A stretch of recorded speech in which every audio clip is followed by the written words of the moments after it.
Mangalayatan university का अपना radio station radio Narad 90.4 FM, जन जन की मंगलवाणी।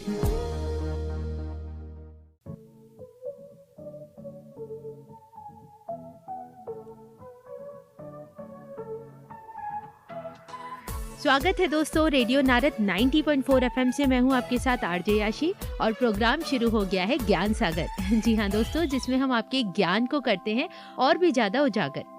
दोस्तों, आज हम बात करने वाले हैं एक ऐसे व्यक्ति की जिन्होंने अपनी पहचान अपने दम पर बनाई है, जिन्होंने सेक्रेड गेम सीजन 1 के गीत लबों से छूकर हमारे हृदय को छू लिया है, पिंजरे की तितलियों को एक नई उड़ान दी है, जनता से भी सवाल किया है और पूछा जजमेंटल है क्या। जी हाँ दोस्तों, एक ऐसी शख्सियत जो किसी भी परिचय का मोहताज तो नहीं, लेकिन हर शख्स उनको बड़ी ही बारीकी से और गहराई से जानना चाहता है।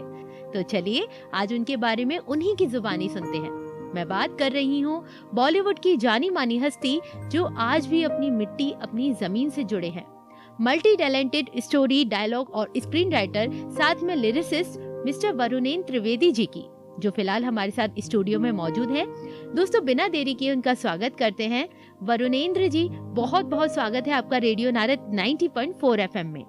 धन्यवाद याशी, आपका रेडियो नारद 90.4 FM का और मंगलायतन यूनिवर्सिटी का कि मुझे आपके प्रोग्राम ज्ञान सागर का हिस्सा बनने का मौका दिया। हाँ बिल्कुल सर। दोस्तों, जब भी हम कोई गाना सुनते हैं, आपने महसूस किया होगा कि हम उसे खुद से कनेक्ट करने लगते हैं, क्योंकि उसके बोल हमारी सिचुएशन से मैच कर जाते हैं और इसीलिए वो गाना हमारे दिल को छू जाता है और लगता है जैसे वो गाना हमारे लिए ही बना हो, है ना। लेकिन लिरिसिस्ट क्या सोचकर उन शब्दों को गाने में उतारते हैं कि वो हमें अपने से लगने लगते हैं।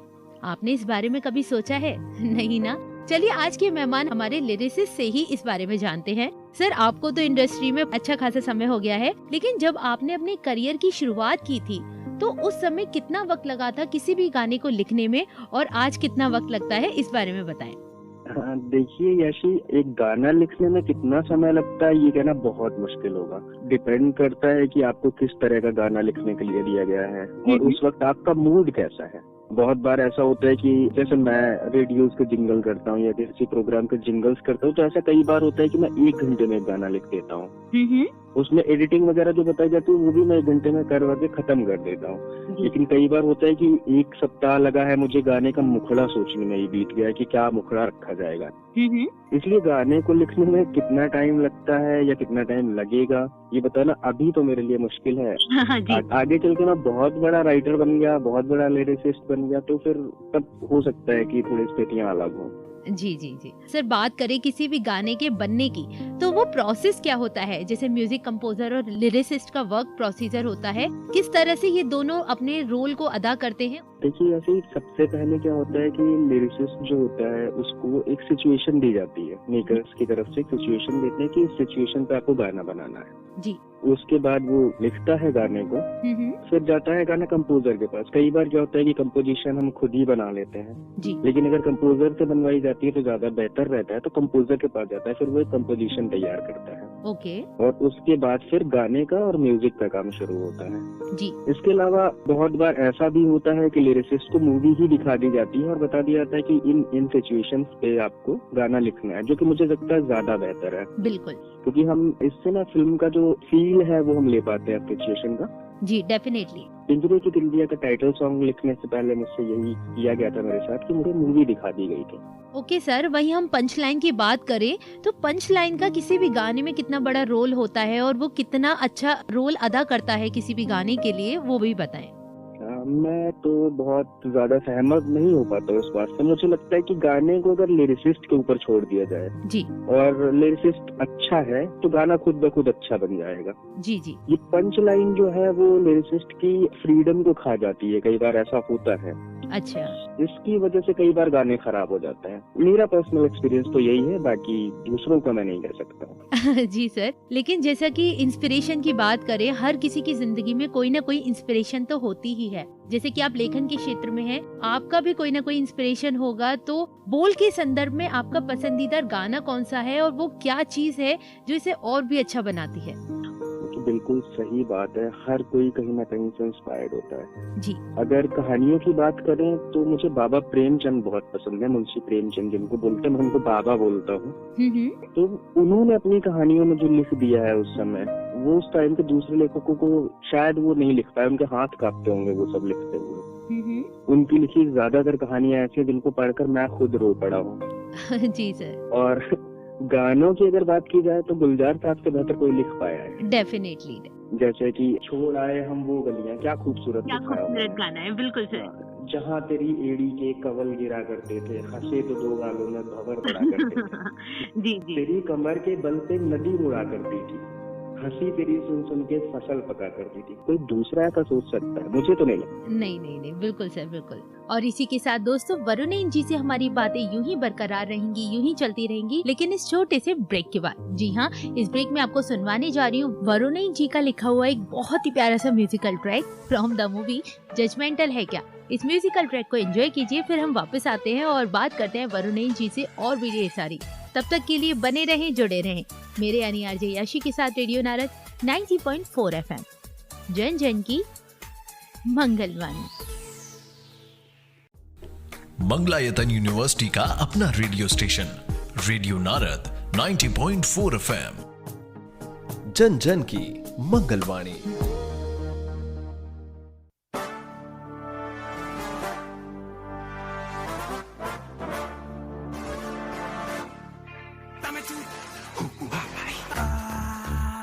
कैरेक्टर या खुद ही कहानी है, भट्टी की आंच या बारिश का पानी।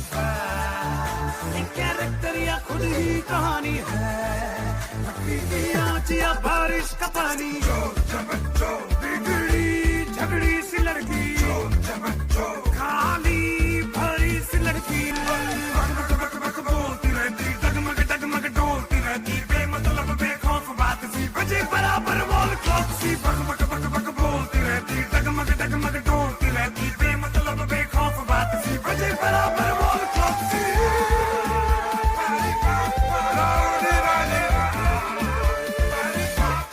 क्वीन शैतानी चलती फुलझड़ी सी है, ऐसे नशा हो किया, काला नहीं सुबह पे जो चाहा कह दिया।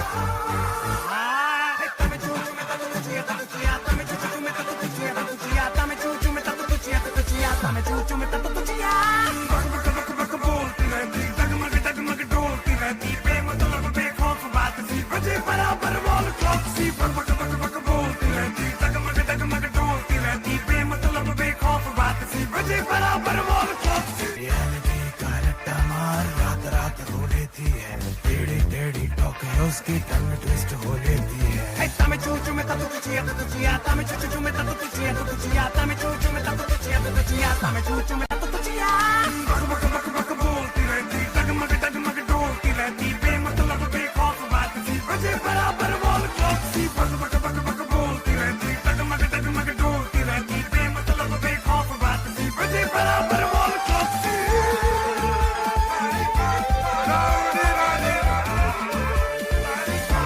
ये क्वीन शैतानी।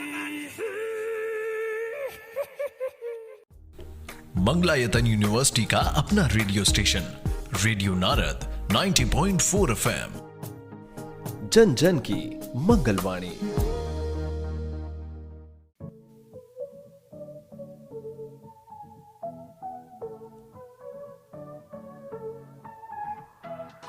स्वागत है दोस्तों एक बार फिर से। मैं हूं आपके साथ आरजे याशी और प्रोग्राम चल रहा है ज्ञान सागर, जिसमें आज के हमारे मेहमान हैं स्क्रीन राइटर और लिरिसिस्ट मिस्टर वरुणेन त्रिवेदी जी। और सवालात का सिलसिला यूं ही जारी रखते हैं। सर, आपसे अगला सवाल करना चाहूंगी। सुना है आपकी फैमिली तो आर्मी बैकग्राउंड से बिलोंग करती है, तो लेखन की तरफ आपका रुझान कैसे आया? इस फील्ड में आपका इंटरेस्ट कैसे जगा? हाँ यशी, मैं पढ़ता बहुत था जी। मतलब सिलेबस को छोड़ के बाकी सब कुछ पढ़ता था। जी जी। नया कोर्स आता था तो इंग्लिश की सारी कहानियां, हिंदी की सारी कहानियां पढ़ डालता था और फिर पढ़ाई से मेरा मोह भंग हो जाता था, मतलब ही नहीं है पढ़ाई से। जी जी। उसके बाद शुरू होता था चंपक, नंदन, नन्हे सम्राट, चंदा मामा, राज कॉमिक्स। जी। जो भी मुझे मिलता था मैं वो पढ़ जाता था। और आप यकीन नहीं करेंगी, लेकिन मैंने महिलाओं के लिए आने वाली पत्रिकाएं सत्तरिता और गृह शोभा भी पढ़ी है। अच्छा अच्छा। सिलेबस नहीं पढ़ा, बाकी सब पढ़ा है जी। तो कहानियां लिखने का शौक इधर से आया। और कविताएं मेरे सबसे छोटे फूफा जी जो थे लिखा करते थे। अच्छा। और मैं बहुत छोटा था जब उनका स्वर्गवास हो गया था। ओके। तो मेरी बुआ जी जब वहाँ से लौटी थी तो उनकी डायरीज अपने साथ लेकर आई थी। इनको पढ़कर मुझे लगा कि यार कविता तो बहुत अच्छी चीज है जी। तो इसको सीखना चाहिए। तो फिर वहाँ से मैंने कविताओं की बारीकियां सीखनी शुरू की जी। और फिर मैं लिखने लगा। जी सर, लेकिन आपने अपनी जिंदगी में काफी प्रोजेक्ट्स पे काम किया है, जैसा मैंने आपकी बायोग्राफी में देखा। आपने सबसे ज्यादा एंजॉय किस प्रोजेक्ट में किया? ये कहना तो मुश्किल होगा, मैं जो कुछ करता हूँ मजे से करता हूँ। जी। बहुत बार ऐसे बदलाव की डिमांड आती है आगे से कि जो मुझे पता है कि मेरे लिखे हुए को खराब कर देंगे। जी जी। तो थोड़ी सी परेशानी होती है, लेकिन ठीक है, वो भी एक चैलेंज है, उसका भी अपना मजा है। तो मन का काम कर रहा हूँ, हर चुनौती को एंजॉय करता हूँ, सब कुछ अच्छा ही लगता है अभी तो। मतलब ये किसी एक प्रोजेक्ट को चूज करना थोड़ा सा मुश्किल होगा मेरे लिए। ओके सर, बात करें आपके आने वाले प्रोजेक्ट्स की, तो वो कौन कौन से हैं जिन्हें आप लोगों को भी अपडेट करना चाहते हैं? अभी मैं नाम तो किसी का नहीं ले सकता, लेकिन ये है कि मैं एक वेब शो कर रहा हूँ जी। तो वो शायद 10 या 11 एपिसोड्स का है, उसके 5 एपिसोड मैं कर रहा हूँ। और कुछ मूवीज पे काम चल रहा है, 2 मूवीज हैं एक्चुअली जो मैं अभी लिख रहा हूँ। ओके। और एक सीरियल है जिसमें मैं बतौर डायलॉग राइटर काम कर रहा हूँ। ओके। बाकी एडवर्टीजमेंट और जिंगल्स तो चलते रहते हैं। बिल्कुल बिल्कुल सर। और जैसे आपका एक क्षेत्र है सर राइटर का या लिखने का, तो ऐसे बहुत से स्टूडेंट्स हैं जो अपना भविष्य इसी लाइन में देखते हैं। अगर बात करें उनको एक संदेश देने की, तो आपकी तरफ से उनके लिए क्या संदेश होगा? राइटर जो बनना चाहते हैं उनके लिए मैं बस इतना ही कहना चाहूंगा कि सबसे पहले रीडर बनो, लिसनर बनो, ऑब्जर्वर बनो। जी। मैंने खुद याशी 6-6 घंटे बिताए लाइब्रेरी में, जबकि मैं इतना पढ़ता था, बचपन से मैं बहुत ज्यादा पढ़ता था। उसके बाद मैंने 6-6 घंटे लाइब्रेरी में बिताए हैं जब मैं सीख रहा था। जी। दिन में ऑफिस जाता था, रात में पढ़ता था, लिखता था। जी। और खैर बहुत सारे सफल लोग ये चीजें बोलते हैं कि नींद कुर्बान किया, मैंने भी किया है, उन चीजों में मैं जाना नहीं चाहता जी। लेकिन मैंने खूब पढ़ा, खूब लिखा, बिना नाम बिना पैसे के लिखा, दोस्तों के लव लेटर्स से लेके उनके लिए स्पीच तक लिखी। जी। जब आप पढ़ने का, सुनने का और सीखने का सब्र अंदर ले आएंगे ना अपने, तो इस स्ट्रगल के दिनों में आपको जो सब्र करना होगा वो मुश्किल नहीं लगेगा। जी। तो तैयार हो और तैयार होकर ही आगे बढ़े, क्योंकि सर्वाइवल ऑफ द फिटेस्ट वाला सिद्धांत यहाँ भी लागू होता है। सर, अगर मैं बात करूँ कंटेंट की, किस तरह का कंटेंट श्रोताओं को पढ़ना चाहिए लिखने के लिए, इस क्षेत्र में आगे जाने के लिए? सब कुछ जो मिल जाए पढ़ लो जी। ये तो लगता है, मतलब आप दीवारों पे लिखे हुए प्रचार पढ़िए। जी जी। आप किताबें पढ़िए, आप अखबार पढ़िए, जो भी पढ़ने को मिल जाए वो पढ़िए। खराब से खराब चीज, वैसे कुछ भी लिखा हुआ खराब नहीं होता है। अगर आप देखिए, आप ऑब्जर्व कैसे करेंगे, आपको अगर फिल्मों के लिए लिखना है तो आपको कई बार जिक्र करना पड़ेगा कि पीछे की दीवार पे एक एक्टर खड़ा हुआ है, उसके पीछे की दीवार पे अगर कुछ लिखा हुआ है तो वो क्यों लिखा हुआ है। तो ऐसे बहुत सारी चीजें आपको ऑब्जर्व करनी पड़ेंगी। तो आपको दीवारों पे लिखे हुए प्रचार से लेके इश्तिहार से लेके तो अच्छा साहित्य सब कुछ पढ़ना पड़ेगा। शुरुआत जो कर रहे हैं वो प्रेमचंद को पढ़े, मंटो को पढ़े, इसमें चुगताई को पढ़े, बहुत सारे नाम हैं। बिल्कुल, मतलब छोटी से छोटी चीज पे भी हमें ध्यान देना पड़ेगा। सब कुछ पढ़िए। मैं आपको बताता हूँ अपने बारे में कि मैं जब छोटा था तो मैं अक्सर समोसे, हम लोग स्कूल से निकल के खाने जाते थे, पेपर मिलता था जिसपे वो समोसे रख के देते थे। जी जी जी। समोसे खाने के बाद उसको भी पढ़ता था। अरे बाप रे। सब कुछ पढ़िए। जी जी बिल्कुल सर। तो दोस्तों, आज हमने बहुत सारी बातें जानी वरुणेंद्र जी से, ढेर सारी जानकारी के साथ उन्होंने एक बड़ा ही प्यारा सा संदेश दिया कि आपकी जिंदगी में आप जो भी देखते हैं, छोटी से चीज लेकर, जैसे उन्होंने अपना जिक्र किया समोसे का, कि उसका कागज भी उन्होंने पढ़ा, तो आप छोटी से छोटी चीज भी पढ़िए और जितना भी आप रीडिंग करेंगे, राइटिंग करेंगे, उतना ही आप इस फील्ड में बहुत आगे अपना नाम बनाएंगे। और ढेर सारी जानकारी के साथ सर ने बहुत ही अच्छा संदेश दिया है, जिसके लिए मैं वरुणेंद्र जी का तहे दिल से धन्यवाद करती हूँ। सर, हमारे साथ जुड़ने के लिए और हमारे श्रोताओं को ढेर सारी जानकारी देने के लिए आपका बहुत बहुत धन्यवाद। आपका बहुत बहुत धन्यवाद याशी, मुझे ये मौका देने के लिए। हम तो बोलना ही चाहते हैं बस, और बोलने का मौका मिलता है तो मजा। जी बिल्कुल सर। तो दोस्तों, अब वक्त हो गया है मेरा आपसे विदा लेने का। फिर लेकर आऊंगी आपके लिए एक नया खास विषय और जानेंगे उसके बारे में कुछ इंटरेस्टिंग बातें। तब तक के लिए मुझे यानी आरजे याशी को दीजिए इजाजत। रेडियो नारद 90.4 FM, जन जन की मंगलवाणी।